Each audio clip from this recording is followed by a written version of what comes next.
Penalty miss করে পেনাল্টিতেই গোল করলেন Cristiano Ronaldo. সঙ্গে জন দুরানের লক্ষ্যভেদে আল নাসেরও সৌদি লিগে পেয়েছে কাঙ্ক্ষিত জয়। আল খালিজকে 2-0 গোলে হারিয়ে এএফসি চ্যাম্পিয়ন্স লিগে খেলার আশা বাঁচিয়ে রাখল রিয়াদের ক্লাবটি।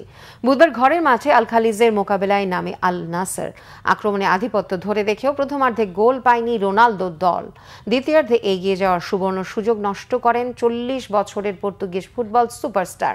64 মিনিটে পাওয়া পেনাল্টিতে তার স্পট কিক পোস্টের বাইরের অংশে লাগে। 10 মিনিট পরেই আল নাসেরের কলম্বিয়ান ফরওয়ার্ড জন দুরান গোল করে আনন্দে ভাসান স্বাগতিক শিবির। আর যোগ করার সময় শেষ মিনিটে আরেকটি স্পট কিক পেয়ে 2-0 গোলে দলের জয় নিশ্চিত করেন রোনালদো।